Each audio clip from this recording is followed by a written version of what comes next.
Bismillahirrahmanirrahim. Assalamualaikum warahmatullahi wabarakatuh. Waalaikumsalam warahmatullahi wabarakatuh. Jadi ini juga berkaitan dengan keistimewaan bangun malam. Kita lihat lagi di sini apa yang dikatakan para ulama tentang bangun malamnya. Bangun malam kemuliaan seorang mukmin. Jadi kemuliaan seorang mukmin itu letaknya di bangun malam. Kita akan lihat ada dalil kan. Fatahajjat bihi nafilatan lak asa ayyab'atsaka rabbuka maqaman mahmuda. Di sini nih, Ustaz ambil di sini. Wa minal laili fatahajjat bihi nafilatan lak asa ayyab'atsaka rabbuka maqaman mahmuda. Bangun malam. Bangun malam. Semoga Tuhanmu akan memberikanmu tempat yang terpuji, tempat yang mulia. Maka ada sebagian ulama juga mengatakan bangun malam itu kemuliaan seorang mukmin. Jadi kalau seorang mukmin ingin mulia hidupnya, maka bangunlah malam. Amalan para kekasih. Nah, kalau sudah jadi amalan para kekasih, maka bangun malam salah satu penyebab terbesar tidak bangun malam adalah bermaksiat. Karena dia amalan para kekasih, maka hati yang bermaksiat akan susah bangun malam. Ditanyakan, wahai imam. Jadi ada salah seorang murid bertanya kepada gurunya, ditanyakan, wahai imam, susah sekali bagiku untuk bangun malam. Apakah solusinya? Apa solusinya? Aku susah bangun malam.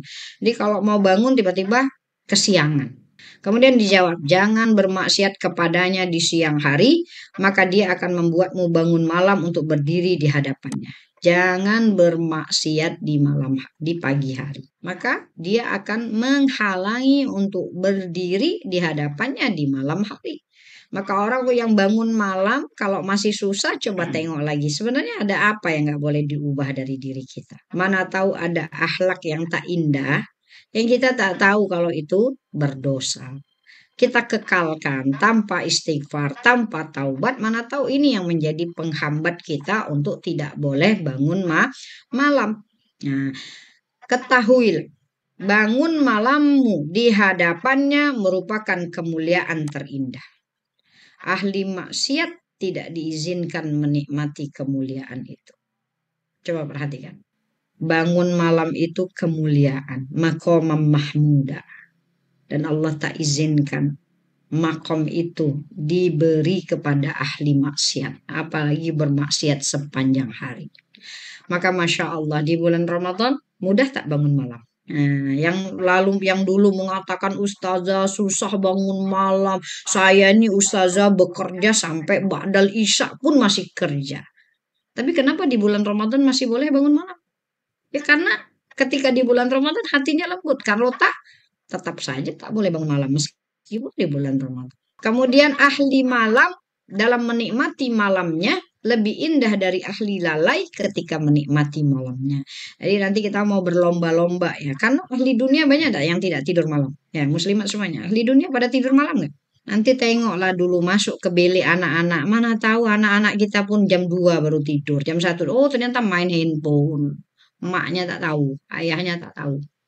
Sekarang banyak orang yang bangun malam tapi bukan menikmati ibadah, bukan bersama Tuhannya, bangun malam bahkan bermaksiat di handphonenya. Ya, sekarang sudah tidak aneh lagi kita lihat orang bangun malam.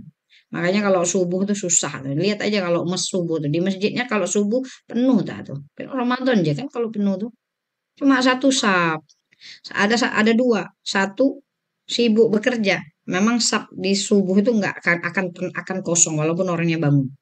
Yang kedua memanglah orangnya tak ada, bangun tidur.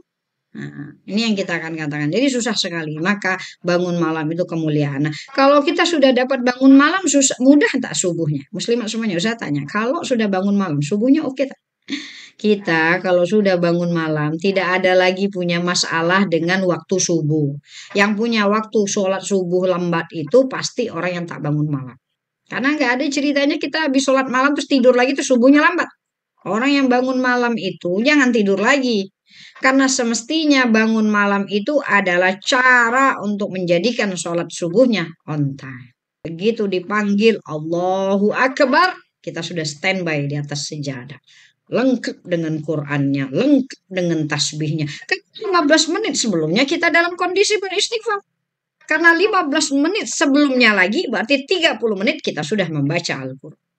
30 menit sebelumnya kita sudah melakukan sholat malamnya. Itu indah itu. Itu kalau hari dimulai dengan tahajud yang panjang, kemudian bacaan Al-Quran yang khusyuk, kemudian istighfar yang menggugah kalbu, maka sholat subuhnya jangan ditanya. Khairum minad dunya wa ma fiha. Orang-orang yang sholat subuhnya on time. Orang-orang yang sholat subuhnya diawali dengan istighfar yang panjang. Baca Quran yang khusyuk. Sholat-sholat yang menenangkan hati. Membahagiakan jiwa. Maka sholat subuhnya akan menjadi lebih baik daripada dunia dan seisinya. Bukan yang sholat subuh bahkan di rakaat pertama ngantuk tak tahu imam baca. Masih belum lagi awas matanya ketika subuh, saking ngantuknya. Saya tak tahu apa yang dia lakukan malam hari sampai begitu mengantuknya. Ini yang kita akan katakan ya.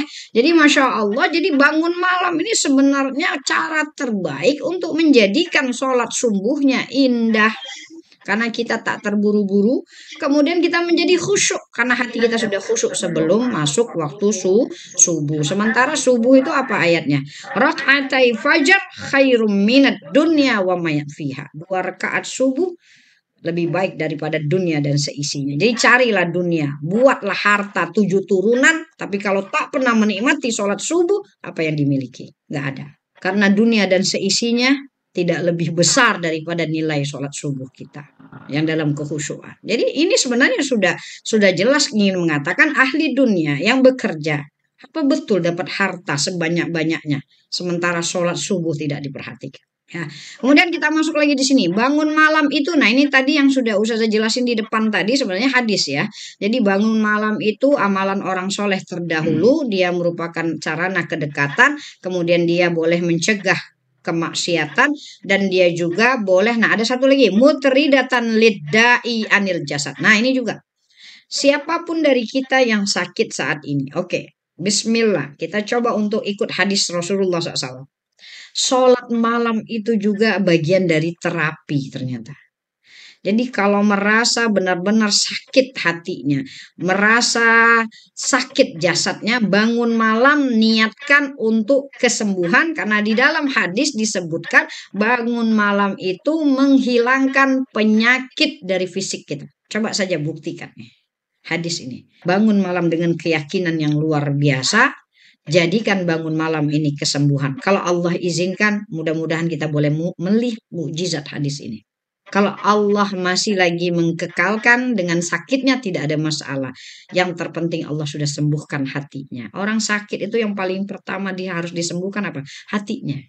Jadi kalau hati orang yang sakit itu sehat, apapun masalahnya, apapun penyakitnya nggak akan jadi beban. Nah ya, jadi orang sakit itu sebenarnya yang perlu disembuhkan pertama kali adalah hatinya. Kalau dia sudah ridho, lapang dada, sudah tahu betul, insya Allah tidak ada yang namanya penyakit itu akan menyengsarakan. Tapi selama si sakit masih tidak ridho, masih juga menganggap besar, maka itu yang akan menjadi tambah penyakitnya. Kemudian lagi di sini, man atala qiyamal lail hawwanallahu alaihi wukufa yaumal qiyamah. Siapa yang memperpanjang bangun malamnya, maka Allah akan memudahkan urusannya ketika kelak di hari kiamat dia berdiri di hadapan Allah. Nah, ini ulama yang bicara ya, Imam Al-Auza'i. Salah seorang ulama mengatakan, jadi kalau Anda selama di dunia memperlama bangun malamnya, maka insya Allah ketika kelak di hari kiamat, ketika Allah memanggil kita, menghisap kita, maka Allah mudahkan semua urusannya. Kenapa? Kita sudah lebih awal berdiri di hadapan Allah dalam waktu yang lama. Kemudian lagi, qiyamul lail lil muznibi mumhatun lizzambi. Littaibi alamatu qurbin lil mahmumi tafrijul kurab. Bangun malam itu bagi pendosa dia adalah penghapus. Kalau berdosa maka bangun malamnya menghapuskan dosa. Bagi yang bertaubat maka bangun malamnya adalah tanda kedekatan. Bagi yang bermasalah, bangun malam adalah jalan keluar. Jadi misalkan begini, tapi bagaimana nih masih berdosa nih, Masya Allah. Tadi kita katakan kalau berdosa nggak bisa bangun malam, paksa diri.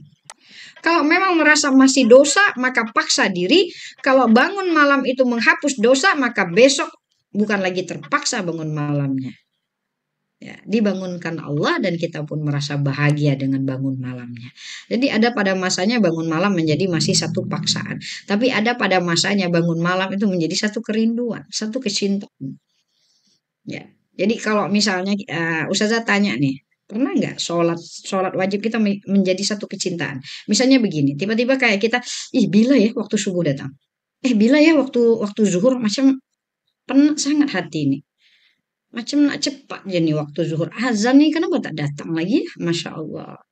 Ada pada masanya nanti kita akan katakan bentar lagi kita mau bangun. Jadi kita mau tidur pun yang kita bayangkan adalah bangun malamnya. Rinduan yang luar biasa. Bahwa kita nggak akan menikmati waktu yang begitu menenangkan. Semua orang tidur, semua gelap gulita, bahkan hewan pun bersembunyi di tempatnya. Maka kita bangun malam. Maka coba cari rasa itu ya. Di mana yang kita rindu untuk bangun malam itu. Kalau sudah seperti itu, maka bangun malamnya akan menjadi satu gerakan tubuh. Maka tubuh akan bangun sendiri tanpa apapun yang membangunkannya. Karena apa? Tubuh yang merindui bangun malam itu. Ruh merindui bangun malam itu. Karena bangun malam adalah menjumpai kekasih. Coba Ustazah tanya. Kalau kita jatuh cinta dan kita ingin berjumpa dengan kekasih kita, bagaimana rasanya? Rindu. Ya, rindu. Luar biasa. Rindu. Bahkan mungkin ada orang yang di siang hari waktunya bersama manusia tapi kerinduannya sudah menunggu malam. Kerinduannya merindui malam. Maka bagaimana mungkin sholat malam itu jadi satu paksa yang harus kita lakukan. Maka kita harus ubah itu nilainya itu. Ya, menjadi sesuatu yang kita cintai, sesuatu yang kita tunggu, ya. Kemudian ini tadi semua ya. Jadi ini sudah cuma kutipkan beberapa quote para ulama, ada ulama, ada yang dari Al-Qur'an, ada yang dari hadis. Kemudian kita masuk lagi di sini, apalagi yang dibicarakan tentang bangun malam tuh. Kalau bicara tentang Al-Qur'an, subhanallah banyak sekali ayat-ayat Al-Qur'an yang bicara tentang bangun malam dan semuanya rata-rata menyebutkan itu adalah sifat orang yang soleh. Coba lihat di sini.